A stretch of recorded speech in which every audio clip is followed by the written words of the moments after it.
I don't really feel like I've exposed anything. Like, I'm truly not a very political person. This is the first time someone's experienced this level of ban. I'm not particularly right wing. I don't vote.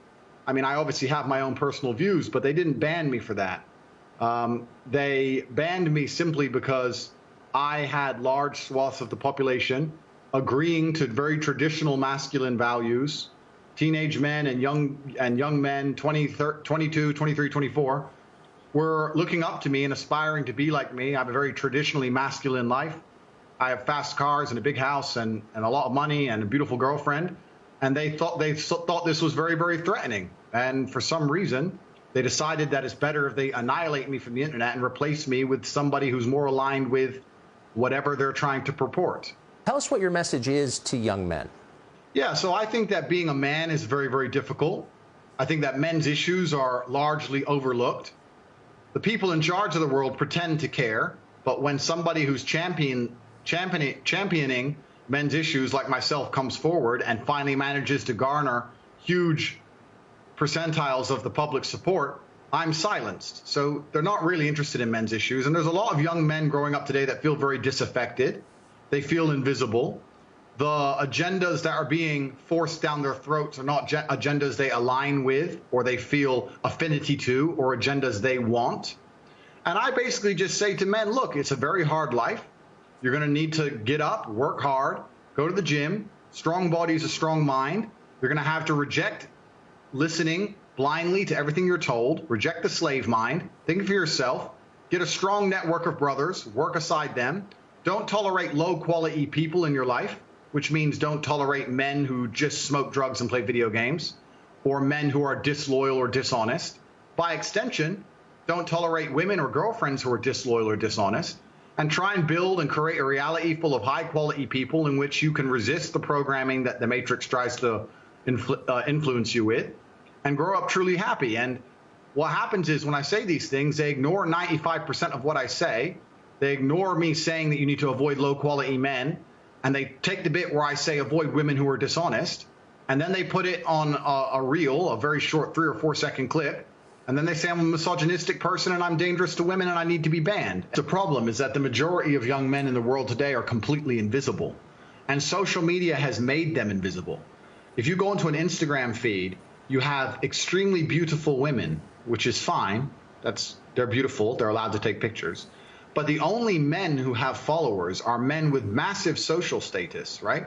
Men with Ferraris and money, or rappers, or people who have YouTube channels, interesting people. If you're a normal man with a normal job, you don't really exist in the online world. It's very difficult to get followers. Nobody replies to your DMs. You don't really matter. You don't have access to the sexual marketplace. It's very difficult for you to even get any kind of recognition that you're even alive. And a lot of men feel lost and lonely because of that. And I was championing to a degree their issues by saying to them, look, that is unfair perhaps, but that's the way the game works. You need to become a man of importance. You need to become a man of influence, or you're going to suffer the pain of being invisible forever. Here is how you do it. I wasn't trying to change the rules of the game. I was just telling the men how to win, because I came from nothing and I'm completely and utterly self-made. And I think the reason a lot of men are so depressed is because they feel invisible. They feel like life is too hard. Women expect me to be strong and smart and funny and interesting with a nice apartment and a fast car and tall and well-connected and funny. And it's just too much for them to handle. And the social pressure on men is absolutely immense. And I was championing their issues. And at the same time, all these social media platforms pretend to care. As soon as somebody they resonate with stands up and champions their issues, they mass blanket ban me, which shows they have absolutely no care for the young men of the world today. They think that by banning me, I'm just going to vanish and the young men are just going to go and start eating the gruel that they're fed on their YouTube feed. They don't want to read. They don't want to see transgender people wear makeup. They don't want to see that. They want to see a man who has a bunch of money and a nice life and some fast cars and is strong and is confident. They want an action hero. And that's something that large portions of the world still want to be. And YouTube and social media platforms obviously just don't like the idea of that. They want to get rid of me and try and replace me with something they see as far more malleable, trying to create people which are more malleable and more easy to program and more easy to control. So news accounts in the United States say that the U.S. Embassy in Bucharest, Romania, was tipped off to your misdeeds and alerted the local authorities you might be committing human trafficking. Given that this is the same charge they leveled against Julian Assange, or a species of it, skeptical, but I want to know the details. Were you arrested for human trafficking? What happened? Yeah, I was not arrested. So what happened is I suffered from a case of swatting. It's very popular with people who are large on the internet. Many large YouTubers have been swatted. It's where you call the police and you say somebody has a gun or there's a hostage situation and the SWAT team arrives. Somebody made a phone call to the American embassy saying that I was holding women at my house.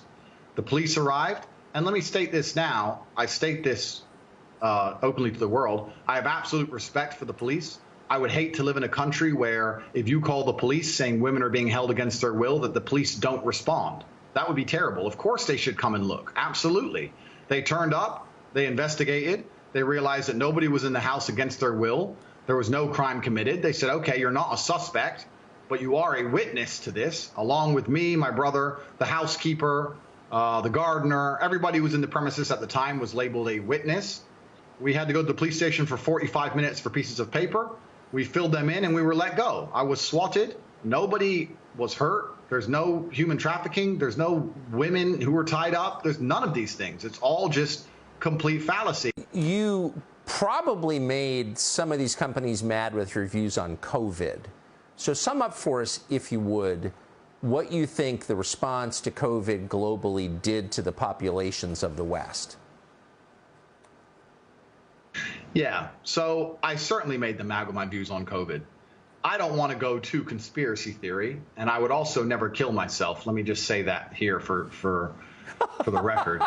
But okay. At the time of COVID first being announced, my brother and I decided we sat and had a very logical conversation, and we sat and said, we're two young fighting age males. If COVID can kill us, then the world is over. It's zombie apocalypse time. So there's no point hiding. We may as well go out with a bang. So my brother and I flew to Stockholm, Sweden. Now, I don't know if many people know this, but Sweden never closed down. Stockholm and Sweden never closed down, never made you wear masks, never mandated the vaccine.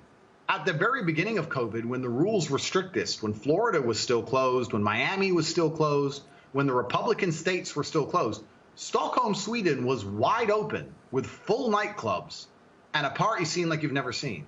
And we lived in Sweden for 3 solid months with zero restrictions, zero worry or interest in COVID. It was like the world was completely normal. And from there, when we left, obviously COVID was still going on. And in a neighboring country, you go to Germany, and they were having full panic attacks, genuine panic attacks if you didn't have a mask on. And it was just very obvious to me. I was like, I've spent the last 3 months ignoring this, and I'm fine. And now I'm in Germany surrounded by panic attacks and endless masks. This doesn't make sense. And I told the truth on social media. I said, this is obviously an overreaction. The decimation of your income, the fact you can't go get a doctor's appointment for a genuine ailment or a genuine risk of cancer, for example, the fact that you can't see your loved ones in their final days, these things are far more destructive than the common cold. I think that what they're doing is unfair. I think it's a massive overreaction. And this is based on my personal experience. And I think at the time there was a lot of pushback, but I would like to think now that 99% of the world see I was totally right. You know, it's kind of funny, Tucker. I'll tell you, when at the height of COVID, I used to say to my brother, how will people struggle with the cognitive dissonance when this is all over? Because COVID is still out there. Nothing's gone away. The thing that we were all hiding from is still right there, out there to get you. But now everyone walks around and they're not scared of it anymore. And I'm like, are people critical enough to analyze themselves and say, for a year of my life, I was deathly afraid of something. Now I'm exposing myself to said thing and I'm not afraid anymore. The media tricked me and I was a fool. But they're not. They don't even seem to self-analyze and go, I got tricked. They're just like, oh, okay, next thing. Hey, Andrew now.